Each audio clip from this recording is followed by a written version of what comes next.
Baghdad کے ایک درویش عالم تھے، تو وہ جب بھی نماز پڑھاتے نا تو کسی تاجر کی 2 بیویوں کے بارے میں دعا مانگتے۔ توجہ ہے میری بات پر؟ نماز پڑھاتے تو کہتے اللہ اس تاجر کی 2 بیویوں کو اپنی خاص رحمتیں عطا فرما۔ ایک دن لوگ ان کے گرد اکٹھے ہو گئے، کہنے لگے بابا جی بتائیں تو صحیح وہ بیویاں کون تھی جن کے لیے آپ دعا مانگتے؟ تو فرمانے لگے میرے شہر کا ایک تاجر تھا، بہت بڑا تاجر تھا، مالدار تھا پر بے اولاد تھا۔ اسے بغداد سے ملک شام جانا پڑتا تھا تجارت کرنے، اور کئی مہینے اسے شام کے ملک میں رہنا پڑتا تھا۔ اس نے اس طرح کیا کہ وہاں بھی ایک شادی کر لی۔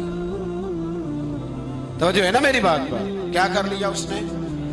دوسری شادی کرنا مرد کے لیے جائز ہے، تیسری کرنا بھی، چوتھی کرنا بھی بیک وقت، مگر اگر انصاف کر سکے تو۔ اگر چاروں میں ہم نہ آدھا مسئلہ سنتے ہیں اور آدھا ہی بیان کرتے ہیں، اگر انصاف نہ کر سکے پھر اس کے لیے 4 جائز، پھر وہ ایک ہی رکھے گا۔ تو عزیز دوست دوسرا نکاح کر لیا، شادی ہو گئی۔ اب وہ وہاں کچھ زیادہ وقت گزارنے لگا، مالدار آدمی تھا، بیوی کو مکان بھی لے کے دے دیا۔ اب وہ دیر سے آتا واپس، اور جب آتا بھی تو اس کے وہ والے انداز نہ ہوتے جو پہلے ہوا کرتے تھے۔ اب بیوی سے بڑا جاسوس بھی کوئی نہیں ہوتا، اس کو تو پہلے پتہ چل جاتا ہے کہ ماجرا کیا ہے، اسے بڑی خبر ہوتی ہے۔ تو اس نے محسوس کر لیا کہ بدلے بدلے سے میری سرکار نظر آتے ہیں۔ وہ کہنے لگی اب کہ جب آتا جاتا ہے تو اس کے حالات کچھ بدلے بدلے سے ہیں، ماحول کچھ اور ہے۔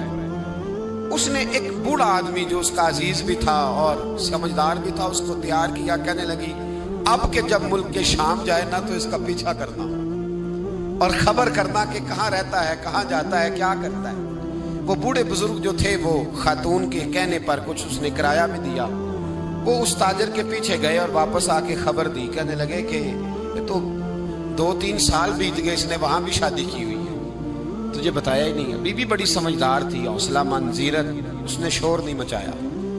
اس نے کہا کہ میں نا اب جب آئے گا نا تو طریقے سے بات کروں گی اور پوچھوں گی کہ ایسا کیوں کیا۔ اور یہ بھی اس نے آ کے بتایا کہ اگر تیرے ساتھ نکاح کے بعد اسے اولاد نہیں ملی تو اولاد وہاں بھی کوئی نہیں، یہ مکمل تفصیلات۔ اب جب اس دفعہ خامند آیا تو آتے ہی وہ بیمار ہو گیا، کمزور ہونے لگا۔ اب خاتون نے مناسب نہیں سمجھا کہ آتے ہی دڑام سے میں اس کے سر پر یہ پھوڑ دوں کہ تو نے نکاح کیا ہوا ہے اور مجھے بتایا نہیں۔ وہ تسلی میں رہی، کچھ وہ بیمار تھا، حوصلہ رکھا، خدمت کرتی رہی۔ کچھ دن گزرے تو وہ تاجر انتقال کر گیا، فوت ہو گیا۔ اب راز کھل نہ سکا، عدت گزاری، اور جب سارا مال جمع کیا نا تو اشرفیوں کی بوریاں بھر گئی۔ سارا مال اس بی بی کا، 4 بوریوں میں اشرفیاں، 4۔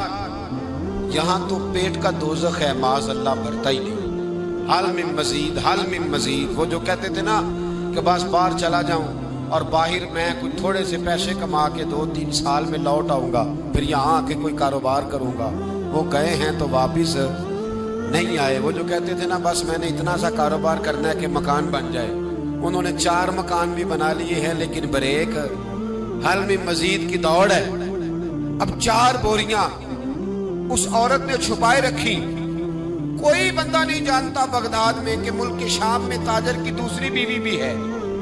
جب وہ فارغ ہوئی تو اس نے اس بوڑھے جاسوس کو پھر بلایا اور 2 بوریاں اونٹ پہ رکھی، خود بھی ساتھ بیٹھی اور ملک شام گئی۔ اللہ اکبر۔ وہ بزرگ کہتے ہیں میں ایسے ہی نہیں دعا کرتا۔ اس کو جا کے کہنے لگی میں اکیلی وارث نہیں ہوں، آدھے کی وارث تو بھی ہے۔ میں اکیلی وارث نہیں، یہ تقسیم وراثت ہے، آدھی کی وارث تو بھی ہے، تو رکھ اپنے پیسے۔ مجھے پتہ ہے اس نے نکاح کیا تھا پر مجھے بتایا نہیں تھا، تو رکھ اپنے پیسے، میں تجھے دے رہی ہوں، آدھے تیرے ہیں آدھے میرے ہیں۔ اس نے نظر اٹھائی تو رو پڑی، کہنے لگی نہیں اب یہ سارے تیرے ہی ہیں۔ اگر تو اللہ سے ڈرتی ہے تو میں بھی رب سے ڈرتی ہوں، اگر تو مصطفیٰ کریم کا کلمہ پڑھتی ہے تو میں بھی اسی نبی کی ماننے والی ہوں۔ کہا بات کیا ہے، میرا کیوں ہے سارا؟ تو وہ خاتون کہنے لگی وہ 2 سال 3 سال سے میرے ساتھ نکاح تھا اور اس نے بتایا تھا مجھے کہ میری بیوی بھی ہے، اور میں غریب تھی تو میرے والدین کو بھی بتایا تھا کہ میری دوسری شادی ہے۔ یہ مکان اس نے مجھے لے کے دیا تھا، میرے تمام اخراجات وہ پورے کرتا تھا، نان و نفقہ کا خیال رکھتا تھا، لیکن اب کہ جب وہ آیا تو وہ بیمار تھا۔ اس نے مجھے بتایا کہ مجھے طبیب نے بتایا ہے کہ میں شدید بیمار ہوں، شاید بچ نہ سکوں۔ تو کہنے لگی وہ مجھے کئی لاکھ روپے بھی دے گیا اور جاتے دفعہ مجھے طلاق بھی دے گیا، فارغ کر گیا۔ کہنے لگا تو جہاں چاہے میرے بعد نکاح کر سکتی ہے، اور کہنے لگا میں چاہتا تھا پہلی بیوی کو بتا دوں، موقع نہیں بنا اور اس کا دل نہ ٹوٹے، بتا نہیں پایا، لہذا وہ مجھے ڈھیر سارے پیسے دے چکا ہے، سارا میرا حصہ مجھے پہلے سے دے چکا ہے۔ میری بہن اب یہ 4 بوریوں میں سے 2 میری نہیں بلکہ 4 کی 4 ہی تیری ہے، تو ہی اس کی حقدار ہے۔ تو بزرگ کہتے ہیں مجھے بتاؤ جن کے اندر اس قسم کے تقوی کی جھلک ہو ان کے لیے ہر نماز کے بعد دعا مانگنی چاہیے کہ نہیں مانگنی چاہیے؟